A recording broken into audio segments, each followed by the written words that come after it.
Et bonjour, me revoilà de retour. Alors, je suis venue vous parler encore de mal de dos. Ouais, j'ai toujours mal au dos.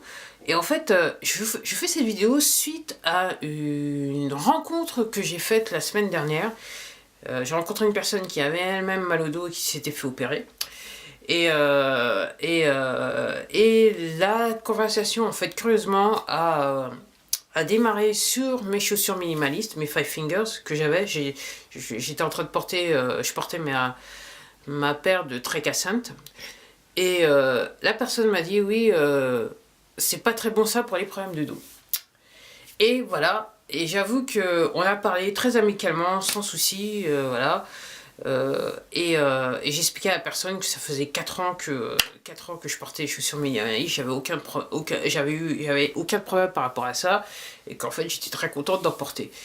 Et je me suis dit, tiens, c'est l'idée d'une vidéo, parce qu'effectivement, les problèmes de dos, il y a deux écoles. Il y a apparemment des médecins disent qu'il vaut mieux porter, c'est ce que me disait la personne, c'est qu'il faut mieux porter des talons, juste un tout petit peu de talons.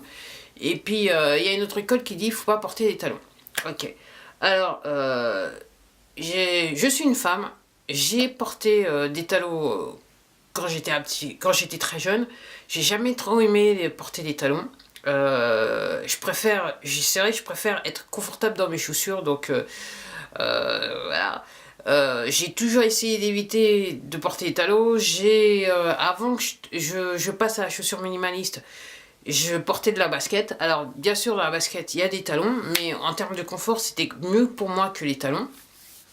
Et c'est vrai que avant d'avoir un réellement mal au dos, je portais de la chaussure minimaliste depuis un an. Donc, alors, on est off, c'est-à-dire que dans mon milieu de travail, parce que la meuf, je devais porter aussi quelquefois des chaussures de sécurité, donc je portais pas la chaussure minimaliste, mais dès que en fait, j'allais travailler avec, à l'époque, j'allais travailler avec ma chaussure minimaliste, je mettais une autre paire de chaussures, et quand je terminais mon travail, je retournais en chaussures minimalistes. Et donc là, depuis, je dirais 3 ans et demi maintenant, je ne porte que de la chaussure minimaliste à fond la caisse. Et c'est vrai qu'il y a toujours, alors, faut-il porter les talons, faut-il pas porter les talons? Dans le passé, j'ai connu une personne qui avait des problèmes de dos, qui s'était fait opérer, qui disait qu'elle était mieux, cette personne était mieux en talons, ok.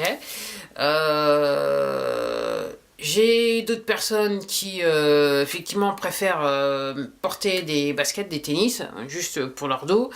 Alors c'est vrai que les tennis à l'heure actuelle, il y a un petit peu de talon, mais comme c'est de la chaussure de sport, effectivement, toute la semelle est bien rembourrée, et ça fait quelque part amorti par rapport au mouvement que vous pourriez avoir. Après, moi, ce que je pense personnellement, et c'est juste par rapport à ce que j'ai eu, par rapport à mes problèmes de dos, où j'avais réellement des vrais mal de dos, c'est-à-dire que la douleur était telle que même penser, c'était trop, quoi. C'était plus possible tellement j'avais mal. J'étais tout simplement clouée au lit et je pouvais quasiment rien faire. Juste sortir de mon lit et essayer de faire quoi que ce soit était un cauchemar, même aller aux toilettes, voilà, c'est le cas de le dire. Et ça a duré pendant de nombreux mois, voilà. Avec une douleur intense quasiment intense à ne plus pouvoir penser. Je pense que ça a été quasiment, on a été sur 2 ans. Ouais, quasiment. Où à un moment, l'intensité est tombée au bout de 6 mois. 6 mois, l'intensité... Non, qu'est-ce que je raconte? Non, au bout d'un an, l'intensité est tombée un tout petit peu. Mais il suffit juste que je bouge pour que je revienne à un niveau de douleur où je pouvais vraiment plus me penser. Donc ça a quasiment duré bien 2 ans. Jusqu'à temps que je fasse de la kiné en bassin où les inflammations ont commencé ont pris énormément de temps, mais elles ont commencé à disparaître lentement mais sûrement. Et là, effectivement. Alors, pendant ce temps-là, moi je portais de la chaussure minimaliste. Donc, honnêtement, personnellement, avant de porter de la chaussure minimaliste, alors j'avoue que la première fois que j'ai vu les Vipam Five Figures, j'étais intriguée et en fait je cherchais une paire de sandales. C'est ce que je dis dans d'autres vidéos et je me suis dit bah tiens je vais essayer la paire de, je vais essayer comme elles étaient en sol, je me suis dit j'ai acheté une paire, je vais voir ce que ça donne. Donc pour moi, la chaussure minimaliste, ok, je me suis dit ok. Je l'ai essayé la première fois, j'avais autre-temps regardé des vidéos sur YouTube, et effectivement, dès que j'ai essayé la première paire, la première paire de Vivant Five Fingers, j'ai vu tout de suite la différence et j'ai compris que c'était pas la peine d'aller chercher ailleurs, fallait rester en chaussures minimalistes, aussi simple que ça. Après, j'ai commencé un petit peu à lire, et regarder des vidéos des gens qui sont spécialisés, je dirais, comme on est un kiné, physiothérapie en anglais, et un petit peu l'anatomie. Je me suis aussi intéressée à l'anatomie du corps, voir un petit peu la théorie du mouvement et tout ça. Ok. Et je dirais ce que j'ai lu et par rapport à moi ce que je vivais m'a entre guillemets conforté dans le fait que pour vivre bien et pour être bien et pour s'éviter pas mal de problèmes, y compris les problèmes de dos, c'est valait mieux que je reste en chaussures minimalistes. Voilà, ça c'est mon opinion. Tout simplement, alors moi je vais aller un petit peu plus loin. Je me dis déjà à la base quand on est nu, ok. Effectivement, dans le temps, on a évolué, on s'est rendu pas mal de services, ou un des services, ça c'est encore un autre débat. Mais je me dis que ça me paraît logique dans ma tête d'essayer de marcher à l'état le plus proche de ce que la nature m'a donné quand je suis venu au monde, on va dire ça comme ça. Et c'est vrai que bon, pour moi, chaussures minimalistes, c'est une évidence. Alors, par rapport à mes problèmes de dos, alors l'idée c'est de dire que faut pas faire d'impact sur le dos.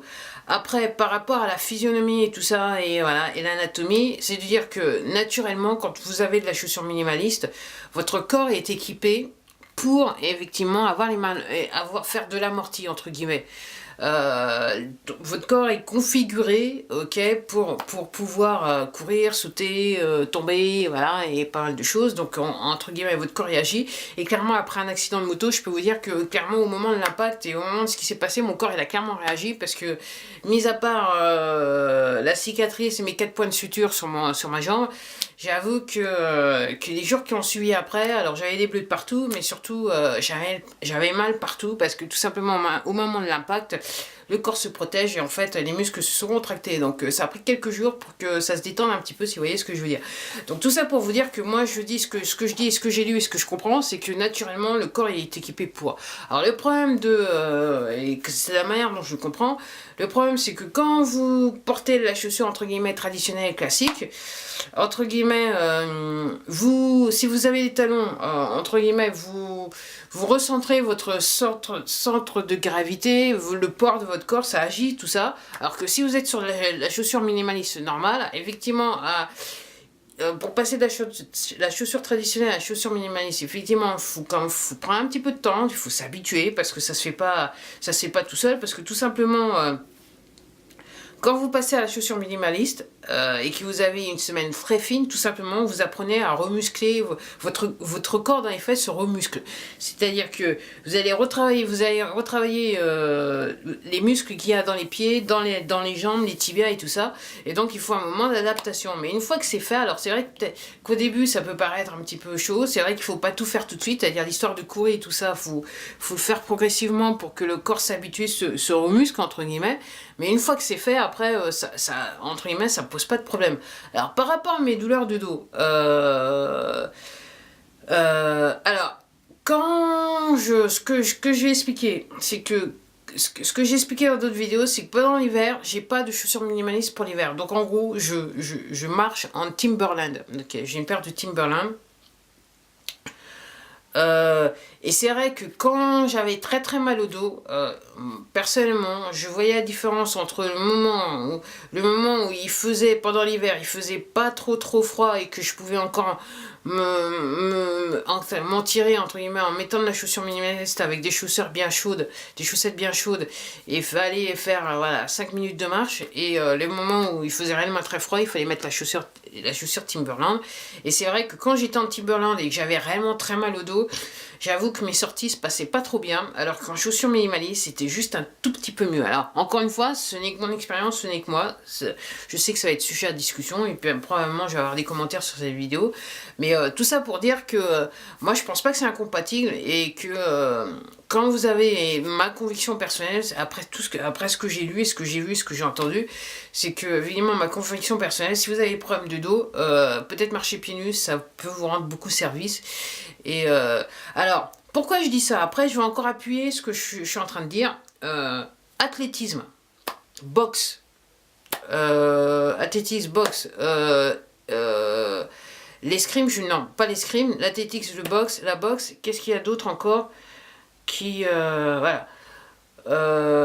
Regardez le type de chaussures que les gens portent, que les sportifs portent, ok? Et même la chaussure de foot. Regardez bien comment est faite la chaussure de foot. Et la question que je vais vous demander, c'est est-ce qu'il y a des talons pour la performance sportive? Après, l'autre question que je vous demande de vous poser, c'est que effectivement, il y a des gens qui aiment courir, donc les marathons et tout ça, course à pied, donc courir. Moi, c'est pas trop mon truc. Je dois admettre, c'est pas voilà. Fut un temps, j'aurais couru pour attraper le bus. Là, maintenant, par rapport à mon dos, je me cale un peu. J'ai encore pas essayé de courir, faut le dire. Je dois l'admettre. Depuis, voilà, j'ai pas réellement essayé de courir parce que je veux pas trop avoir de choc. Même si je sais que maintenant, je suis à l'amorti, que mes pieds sont bien équipés, j'ai une souplesse dans les pieds, je sais que mes pieds sont musclés comme il faut. Mais je veux pas trop tenter le diable par rapport à ce que j'ai vécu et ce que je continue à vivre. Mais tout simplement, regardez les chaussures de ces sportifs et voyez comment la performance sportive se fait. Et pour revenir à la course à pied, pourquoi se fait-il? Et c'est ce que quand j'ai regardé les vidéos sur les Vibram Five Fingers, le principe de porter de la chaussure minimaliste pour courir, pour la course à pied, j'ai été entre guillemets stupéfaite d'entendre que la plupart des gens vous disaient, une fois qu'ils s'étaient habitués et qu'ils avaient entre guillemets fait une transition de la bonne manière, tous disaient que ils avaient l'habitude de courir, d'acheter de la chaussure sportive pour la course à pied, et que effectivement ils avaient toujours des problèmes de genoux, des problèmes au niveau des pieds, comment ça s'appelle, c'est surtout les genoux en fait. Ce qui vient le plus, c'est des problèmes de genoux. La plupart des gens qui ont l'habitude de courir à pied ont tendance à dire qu'une fois qu'ils passent à de la chaussure qui transitionne comme il se doit avec sur la chaussure minimaliste pour de la course à pied, ils n'ont plus des problèmes de genoux. Question. Alors ça, par rapport opposé aux athlètes, ceux qui font de l'athlétisme, à ceux qui font de la boxe, et aux joueurs de football américain, on va y aller comme ça, baseball, on va y aller comme ça. Alors, au basket, c'est un peu particulier, je dirais comme ça, mais comment se fait-il que la performance sportive, les chaussures, enfin, surtout pour les athlètes, les coureurs de fond, ceux qui font de la course à pied, ou de l'athlétisme et qui courent, voilà, comment se fait-il que la performance sportive se fait avec des chaussures qui sont plates, sans talons, et bien sûr qui ont juste des crampons? Voilà, posez-vous la question. Voilà, c'est ce que j'ai à dire par rapport à ça. Alors, oui ou non, faut-il porter des talons quand on a mal au dos? Moi, ma réponse, c'est de dire non. Après, chacun fait ce qui lui plaît. Chacun fait ce qui lui plaît. Moi, ce qui me plaît, c'est de porter la chaussure minimaliste. Bah voilà, c'était mon point de vue. Alors, je pense que ça ira sur le thème, une petite pensée sur le sujet. Sur ce, je vous dis à bientôt. Prenez soin de vous, comme d'habitude, et écoutez de la musique. Ça adoucit les mœurs. Et voilà. Et ben, je vous dis à la prochaine. Au revoir.